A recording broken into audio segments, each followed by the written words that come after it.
Going tripodless today, folks. Apparently my Adam's apple is a face now. Didn't know. I've got this on the bed today, because who needs a tripod? Anywho. Hello. Don't know if I said that yet. So, yesterday was the long video, which is getting a couple views. I've posted a lot of places, because I think it's a good video. Not necessarily a good video production quality-wise, but I think it's a good video because it opens up the eyes to people who don't know anything about alopecia, or don't know what it's like living with alopecia. That's something I really care about. There's not a lot of awareness for alopecia. There's not a lot of awareness for a lot of diseases that don't kill people or don't really cripple them. You know, alopecia has very little funding, and we understand very little about it. In fact, that's part of the problem with research in general, is researchers go where the money is, and the money tends to be on big-ticket items. In the 90s, that was HIV research. Today, a lot of the money is cancer research, and a lot of that cancer research is really just a waste. There is a lot of research being done in cancer labs across the country that really is pointless. It's things that we've already done with just the tiniest twist, and those all are published in big-name journals, and the ultimate conclusion is we don't think this will do anything, but we've added to our body of knowledge. And I understand that's important. I'm a researcher. Any research is important. But the fact that we throw so much money at cancer, and we've gotten so little reward for it, is very frustrating. When you're trying to get research money for non-cancer things, it becomes much more difficult. For instance, alopecia. If you tried to get research money for alopecia, you're not going to get very far. If you think about it, alopecia doesn't kill anyone, doesn't even really hurt anyone, maybe emotionally, but not physically, and treatments would generally be cures it. There's not really a, here's a drug you take every day kind of thing, though there actually might be. There could be some sort of immune modulation that could work, but it doesn't look attractive for drug companies, it doesn't look attractive for researchers, so no one's gonna do it. Now granted, there are probably worse diseases to focus on. Let's be honest, alopecia doesn't kill or hurt anyone, so why research it? But I think that's the problem, is research used to be a field where you were researching something for the sake of researching it, but now you have to kind of choose what you're researching based on where the money's going to come from. I think that's part of the problem with academia, money coming out of nowhere. Or, well, really that money is controlling research.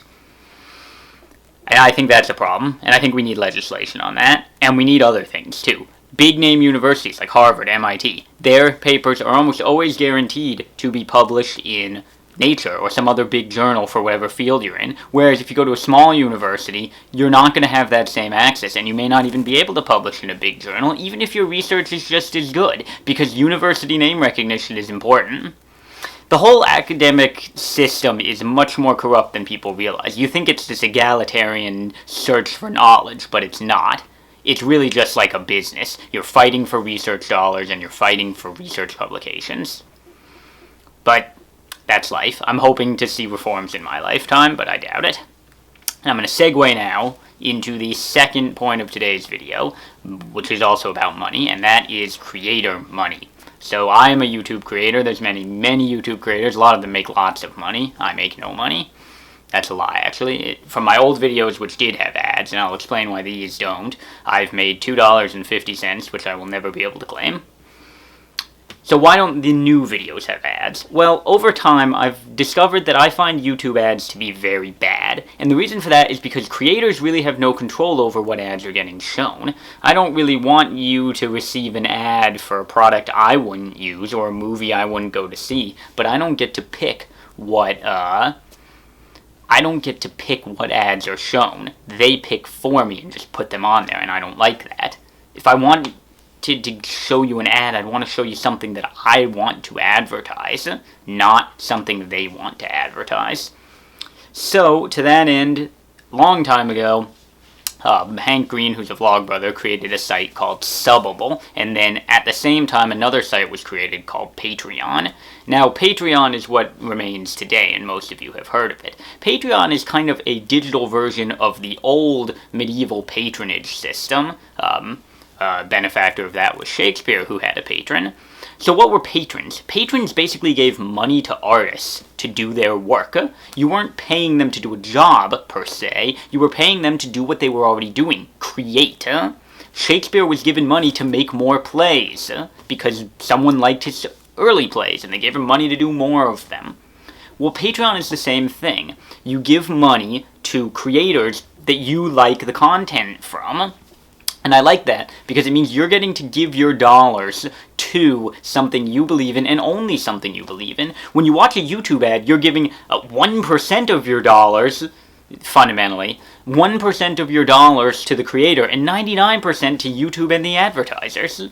Patreon, you're giving 100% of your dollars, other than a little bit of overhead for management, but that's inconsequential. You're giving your patronage to that person, and I like Patreon a lot. I have a Patreon. I'm not really I'm not trying to advertise it here. I'm not talking about Patreon because I want you to go look at my Patreon. It's terrible anyway. I have it because maybe one day when my vlogs are good enough, someone will want to patronize me in a good way. Yeah. But I think it's a great thing, and I think big YouTubers who use Patreon well have earned it. There are some who get a lot of dollars because they already had a lot of viewers, and it's not really right. They were making so much money anyway. Patreon is just another revenue stream for them. But for some YouTubers, Patreon is how they're making all their money. It's the only way they make money from their videos, and for them, Patreon is great. Someone like PewDiePie, if he has a Patreon, that's not really right. He's getting truckloads of money from everyone, sponsors and companies. But someone like me or another small vlogger, Patreon is the perfect solution. Anyway, that's what I wanted to talk about today. Academic funding badness and why I think Patreon is the best thing to happen to YouTube, and it's not even really a part of YouTube.